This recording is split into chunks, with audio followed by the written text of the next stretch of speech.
Welcome to the Baseball America Rule 5 Draft podcast. And let me say, this feels like the largest holiday type in the Baseball America calendar. For those of you who are watching this on video, you can see JJ's remarkable giddiness in the post Rule 5 draft world. 13 players were selected in the major league portion of the Rule 5 draft. 55 went in the minor league phase. And we are going to talk about it. JJ, you were there. And so I will just jump right in and start with you. What were your reactions from this year's Rule 5 draft?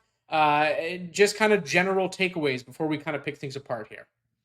Apologies to everyone. I'm not well lit. I don't know. My audio's not the best. I'm at the convention center here, so the lighting's not the greatest. The internet's not the greatest. All that, but that's what the great thing is I'm here.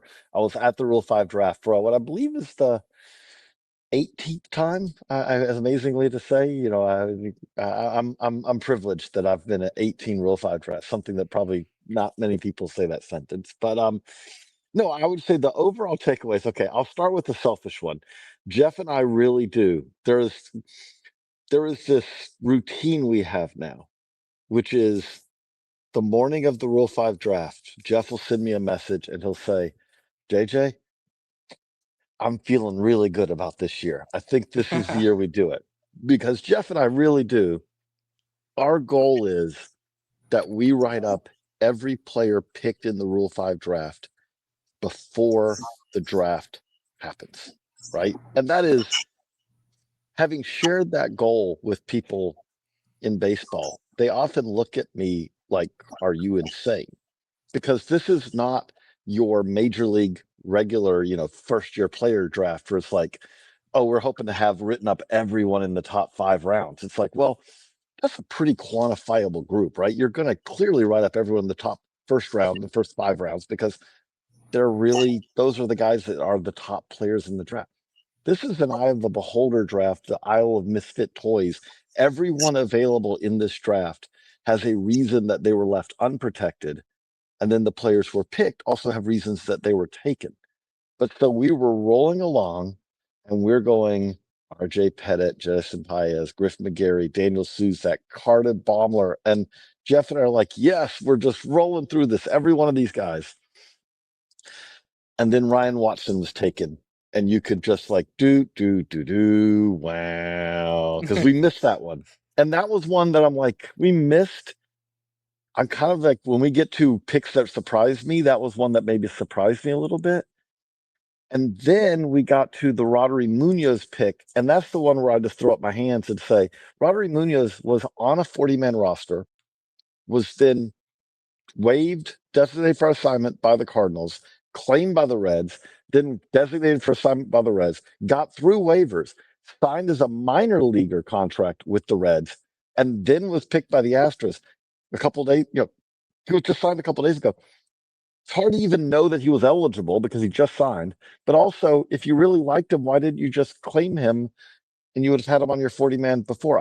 That's the part. That's the one that I really struggle with. So from that point, that surprised me, a little bit. But at the same time, I felt like, as is often the case in Rule 5, I'll kick it to you, Jeff, but like, I kind of like some of the guys who went at the very end of the major league phase of the Rule 5 draft a lot. Those were kind of some of the names that I was most interested in. Yeah, I think you hit the nail on the head with the Munoz pick, and with a guy that has, he wasn't even a prospect, so I think even among players that we would have looked at, like those guys rarely get taken that are above their limits. He has almost 100 major league innings. He was a starter for the Marlins for a year. Yeah, he had like 80 innings or whatever that year. Only had 11 this year with the Cardinals. But like, yeah, it's one of those where it's like you really can't guess that one. Like if we had hit the other 12 picks, I think I would have hit it. I would have considered it 100%, just because Spencer Miles is the one that hurts. Yeah, because we had talked about Spencer Miles. I had talked to people about Spencer Miles this week. I should have written them up. That's on me. Well, and I felt the same way about Cade Winquist, where like I had him based on some of our initial studies. And then it was like, it's a double-A starter, doesn't strike out a lot of guys. The swing strike rate is below average. He's got 3 different breaking balls, but it's a curveball that's like his dominant swing and miss pitch. It just didn't seem like somebody that would necessarily get picked. I don't think he's necessarily someone that's going to stick either. It's just hard. The Yankees are just a team where it's really hard to stick on that 26-man roster when you have little to no upper level experience and, aren't an absolute stuffed demon. I think sometimes those guys can overperform despite, a lack of upper level experience. We did see a couple of pitchers, 3 pitchers actually, start off the draft, but then the 4th pick, Daniel Susak, was a catcher. Before I ask you guys anything about your favorites or surprises from today, what is the success rate, generally speaking, among offensive players in the Rule 5 draft? It seems like a tougher niche to nail in this model. I'll start with saying that's the only position player taken. Now, Ian Kundal did a great job for us recently of doing a piece that kind of laid out just how pitching heavy the Rule 5 draft has gotten. But even by Rule 5 draft standards, a 1 position player Rule 5 draft is kind of like head exploding crazy because we've actually seen like the success rate. I would say that I'm actually going to call it up right now. And to give just a couple examples. So last year, Liam Hicks, the catcher, stuck. Now, he was one of 3 position players taken last year, 4, and he was the one who stuck. The year before that, Nasim Nunez stuck, and then Devison De Los Santos was picked but didn't stick. So we only had 2 and 1 stuck. Ryan Noda stuck and was useful. Blake Sable stuck the year before as an outfielder. So I would say that we are now in the world of usually seeing 1 to 2 to 3 position players taken. But when you ask about those sticking, Akil Baddoo stuck in 2020. There's often been a guy who's stuck. The thing that's been interesting about this, and I kind of want to see what Jeff thinks about this, we are seeing catchers taken more often now. It used to be that you didn't see catchers taken because if you're going to be a catcher taken, you better be able to be a backup. You don't have to be the starter. But teams don't say, oh, that's fine. We're going to carry this catcher. He'll be our 3rd catcher all year, and we'll just kind of handcuff ourselves and say that we have to have 3 catchers on the roster all year. You have to be someone who the team is comfortable saying, yep, you're our backup. That means you're going to play 150, 200 plate appearances at the minimum. I do think, though, that Daniel Susak, Jeff, is one who could kind of fit that could probably check that box. And if I look at the Giants step chart, I think he's got a pretty good chance to stick right now. Yeah, and I listed him as a guy that I thought was, among the 5 most likely players from the Rule 5 draft to stick. And I think because, like, he has a decent amount of upper level experience here. The questions on his hitting profile aren't necessarily the power or the bat to ball ability. It's really swing decisions. He's overly aggressive, and I think that's fixable. And that's fixable even in a few weeks to an off season. I think just in terms of, making swing decisions, etc.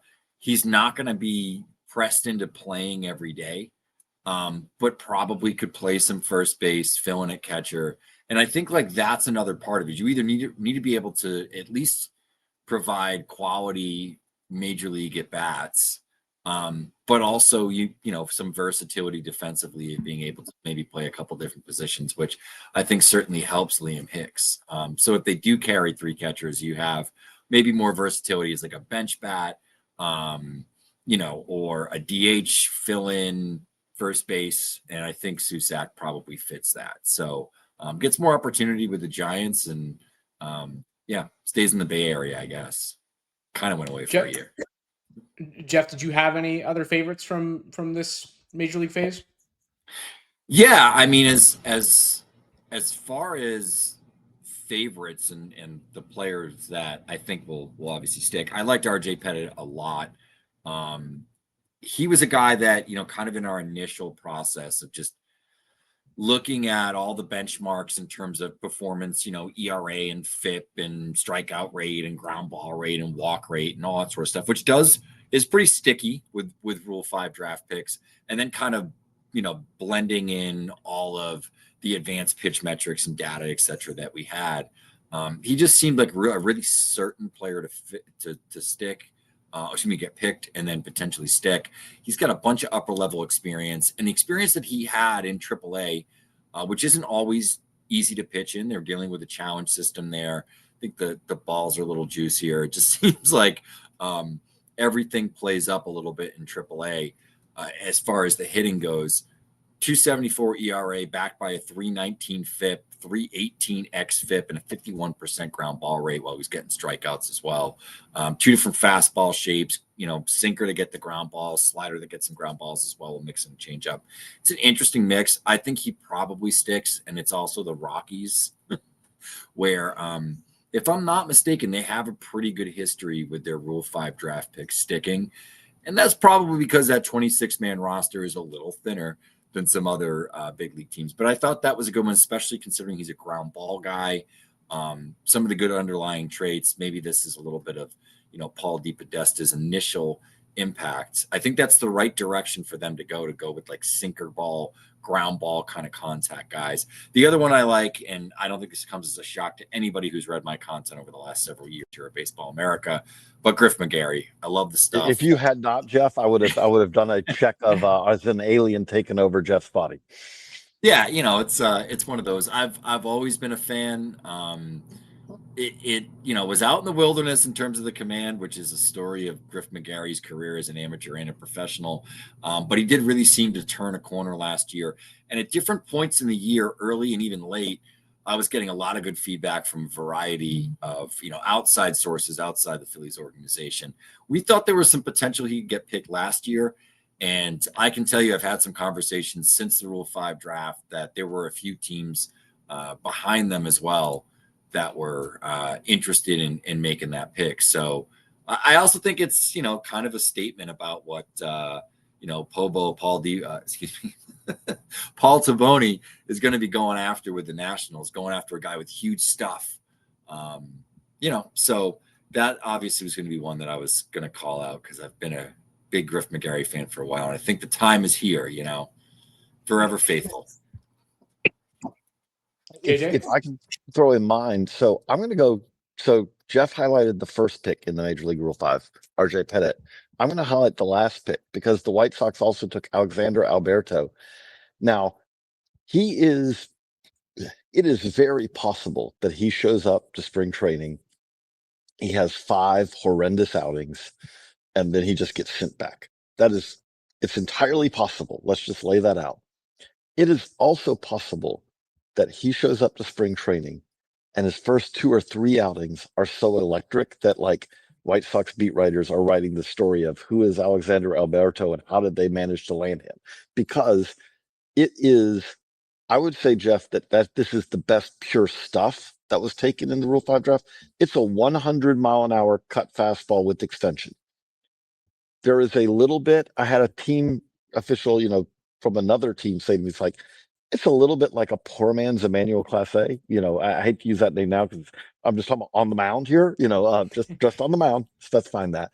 But like poor man's might actually be a good instance. Like you want the poor man. Yeah, yes. But Emmanuel Clase kind of like level of a guy who throws this 100-mile-an-hour pitch with cut and then can locate it. Well, you can kind of stop right there. Like I know you, Jeff, you run him up for our preview and you kind of said like, well, he's got the slider, but it's really the 100-mile-an-hour cut fastball. That's kind of the story here. But if you have a 100-mile-an-hour cut fastball, that can be your story. You don't need a whole lot else because you can locate that pitch in the zone. It's a pitch that you can throw for strikes that even if you're like, I'm looking for the cutter here, you're not getting good contact if you make contact with it much. That's a pitch that if you said, again, especially going to the White Sox, that's a pitcher going to a team where if I'm the White Sox, I am 100% like, look, you tell him you have not pitched in AA or AAA yet, and we're asking you to go to the majors. We know that there will be a few outings this year, hopefully only a few, where it's going to be a disaster. That's okay. This is a guy, not that you're looking to stash him, because again, I don't think stashing a player and saying, well, he's going to have a 9 ERA this year, but then down the road it'll work. That doesn't really work that often in the Rule 5 draft. But if you said this is a guy who, on his good nights, is mows through, an inning where it's like, wow, that was 3 up, 3 down, great. And then has some rough edges to him because he barely, as you kind of detailed in our preview, he doesn't even have a lot of Class A experience yet. But the arm itself is really interesting. That I would say that's one that really jumps out to me. Another one I'll throw out there is the Guardians took Peyton Pallette. It's weird to say this, that now I just said that the White Sox added this guy, and now I'm saying a guy that the White Sox decided not to protect. But Peyton Pallette also has, I think, more, like, if you're trying to say which of the pitchers who were taken there's a lot of pitchers who were taken that we'll probably get into, some of the ones picks that we don't like as much, that are described as like, yeah, he's fine. Like, he throws strikes, he's in the zone, but you're really probably talking about kind of that lower leverage guy, the sixth guy in a bullpen. Peyton Pallette has the stuff that, if he's healthy, if he's throwing strikes, he's doing all these things. His results have not always matched his stuff in the minors, which maybe that's part of why the White Sox left him unprotected. But pure stuff wise, he's a guy who could be in a little bit of a higher leverage role. So those are two later picks in the Major League Rule 5 draft that I thought both kind of stood out. Yeah, and we can almost transition now to like some of the picks that we liked a little bit less. But the funny thing with me with the White Sox is they make 2 picks in the Rule 5 draft. They're the only team to do so. They picked 2 players that have not pitched in AA or above. They picked 2 guys that have had high A experience, and I don't know. There's something about that is just inherently risky. Especially when you lose a guy like Peyton Pallette, who I think has some upper minors experience, has pretty good stuff. I would have probably at least kept one of those guys. It seemed I was a little shocked to see, to see 2 picks by the same team where both of those guys lack high minors experience, and I think just historically, there's very few players that have stuck that haven't pitched at AA for, even an inning. You guys wrote in our write-ups of each of the picks that Pallette might be an easy plug-and-play option for a team looking for upside arms in the bullpen. Seems like a description that the Chicago White Sox might be after, so that is certainly interesting. This can cut both ways, but were there picks that surprised you guys? And I guess that could be for good or bad. Again, just to remind everybody, you guys went 10 for 13 in the preview in terms of having guys on our final 87 players Actually, who were selected in the Major League phase. We went 9 for 13. I'm really embarrassed to say now that is an unacceptable number. We promise we will do better next year. There you go. There you have it. You can put it in quotes, bookmark this. JJ, of those 4 players, maybe any of them surprised you? Any of the guys who were in the 9 surprise you? So, okay, we already talked about Munoz a little bit. I'm surprised by Munoz because that's a player that if you liked him, there seemed like that there were better ways to acquire him. Like, if you could, again, I know that the Reds were on claiming priority probably no, that would have been right around the same area. But the Astros, he went through waivers. The Astros could have claimed him, added him to their 40, not had to pay the $100,000, and then kind of tried to do the DFA roulette down the road where you say, we designate him for assignment. Let's see if he gets through waivers. Oh, okay, now we sign him to minor league deal. So that one surprised me a little bit because of that.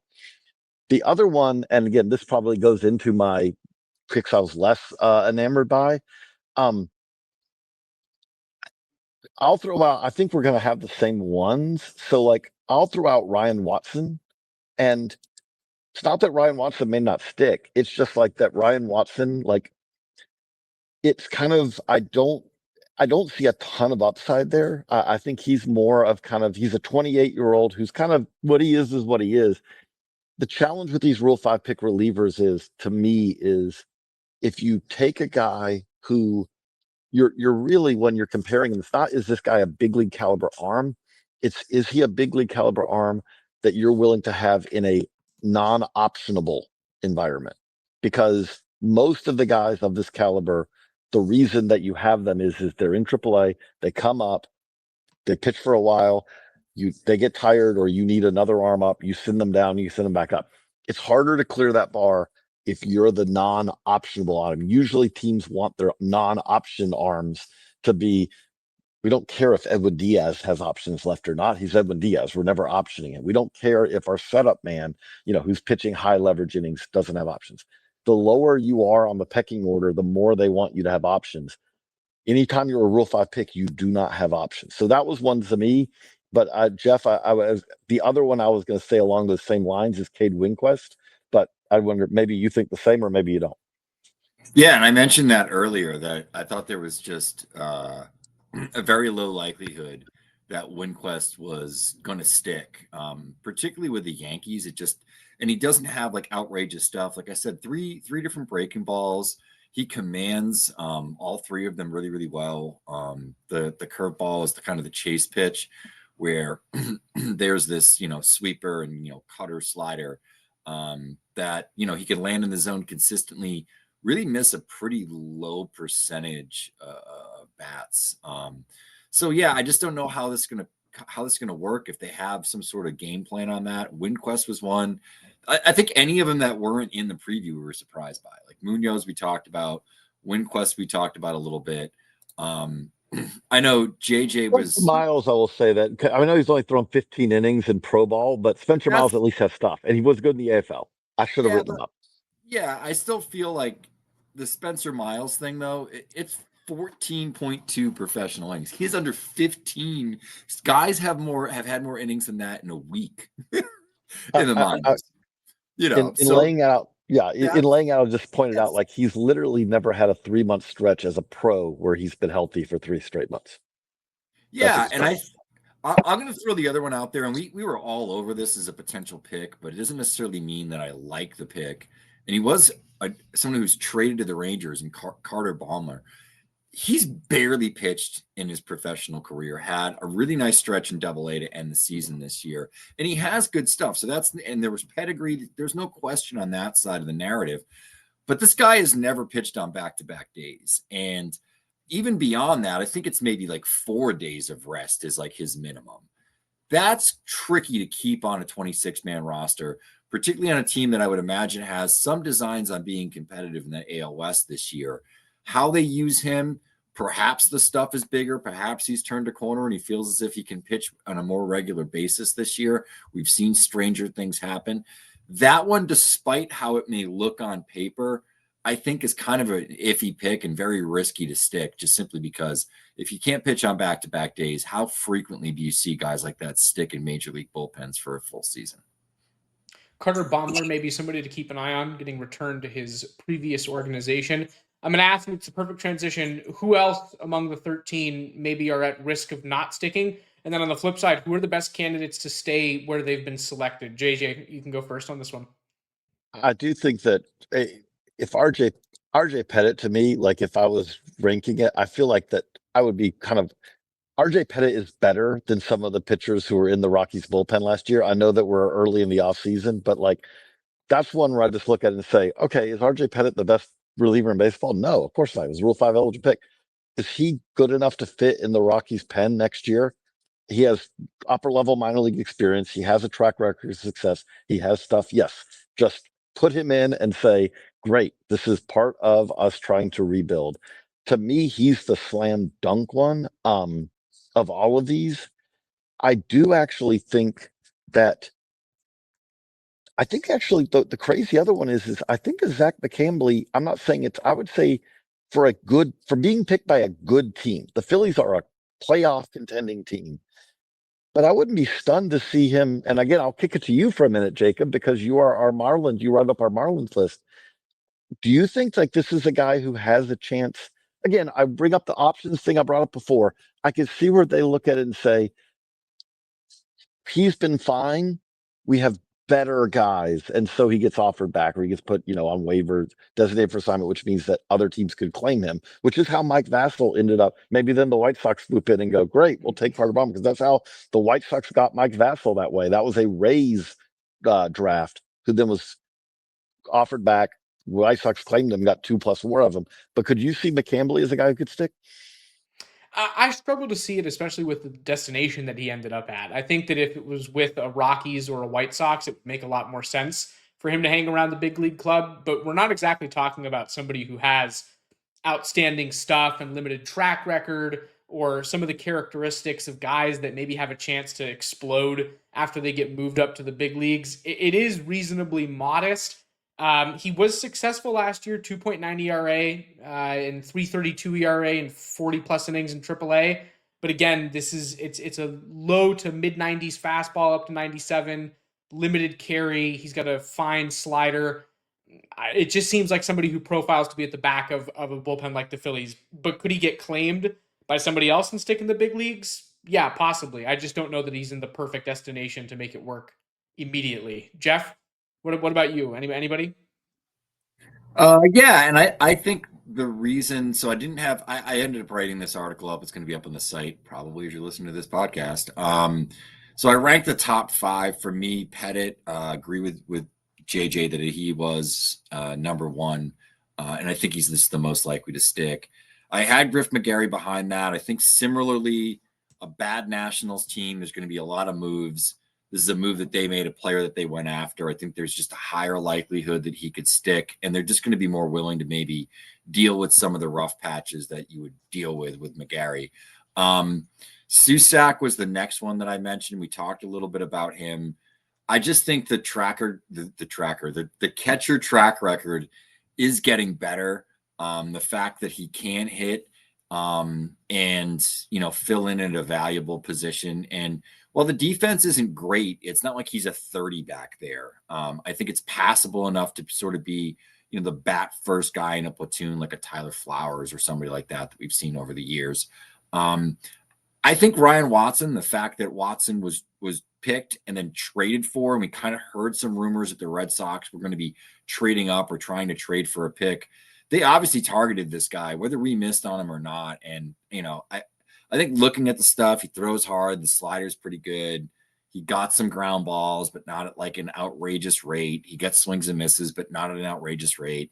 There's something with the Red Sox that they identify something with Watson that they believe that they can accentuate and maybe turn him into a better version of what we've seen previously. So that'll be interesting to follow. I just think the precedent of a player being traded for, right immediately in the Rule 5 draft is pretty good in terms of those guys sticking. And Mike Vassell, Justin Slayton, who was another player who was taken by the Mets and then traded to the Red Sox following. Another guy I'm going to kick over to Jacob on is Matt Pushard from the Marlins, the other Marlins pitcher who was picked. I think he has a really good chance to stick, particularly with the Cardinals team that's in flux right now. And a lot of the players that are, have major league experience at this point are all on the trade block. So I think there's going to be plenty of opportunity there for him to stick with the Cardinals as well, and has upper minors experience and pretty good stuff. I mean, you pretty much covered it right there. It's decent stuff. He's 27 years old. It's upper minors experience. Was effective enough last year. Missed his bats. Just looking here, in 62 and a third innings, fastball produced a 34% miss rate, 42% chase rate. He's got a sweeper. He's got a curveball. There's a changeup in there. There's a cutter. So yeah, I mean, I can see him sticking around a bullpen that might need some help. JJ, any final thoughts on the major league side? And Jeff, I guess the same for you. And then I want to talk minor league side. We'll really get into the depths of this for a second. I want to get to the minor league side because I've got to get to the airport. So let's jump to the minor league side. Do it. JJ, you are very excited about one pick in particular. I'll let you take the full bit here. Introduce your guy. Yeah, so there are a couple of names. I mean, Hedbert Perez was a prominent prospect in the Brewers system at one point. There were some names, Carson Taylor, when I heard his name, Justin Armbruster. There were some names that was like, oh, he went. Xavier Warren. But the one that really jumped out to me was when Cole Phillips went. So Cole Phillips, the Brewers selected him from the Mariners. And if you don't remember who Cole Phillips is, that is an understandable thing. And again, I am not making light of Cole Phillips has battled arm injuries so he went into the draft coming off of an elbow injury. Second round pick of the Braves. So he missed time because of that. Then when he tried to come back, it didn't take. He had to have another elbow surgery. And from what I understand, and I've now confirmed this with multiple sources, the expectation is he may not be able to pitch next year either as he comes back from these injuries. So this is a minor league Rule 5 pick who was drafted in 2022. And if you ask, we talked about the 14.2 innings for Spencer Miles. That gets you into the major league phase. Cole Phillips has 0 innings of professional experience. He has been on a roster for 4 years, and he has been on the injured list for every single day of his professional career. And as we said, he's likely to be on the IL for the vast majority, if not the entirety of next year as well. That is a fascinating Rule 5 pick. We did have a guy in the major league phase also, Justin Campbell, who was a Guardians pick from Oklahoma State, two-way guy. He has yet to pitch. He was Rule 5 eligible, and he has yet to pitch a pitch either, but he didn't get picked in the major league phase. So Cole Phillips is the award. I did have someone text me. He's like, is that the first time we've ever had a player taken the Rule 5 draft who's never thrown a pro pitch? And it's like, I don't know on the answer on that one, but that one was obviously very notable. Now, if healthy, this was a premium arm, but I will say that when you say if healthy here, that is a really big if. This is not something where it's a case of, oh, we saw him good. There is no seeing him good right now. All right. Well, wrapping it up. This is it, boys. Jeff, we're gonna go to you first. Any overarching final thoughts that you want to get out here before we close the book on this? No, it was a blast working on it again. I think the team did a great job. We didn't get 100%, so we kick it back down to 2026 to finally nail it. But I thought getting better and better each year.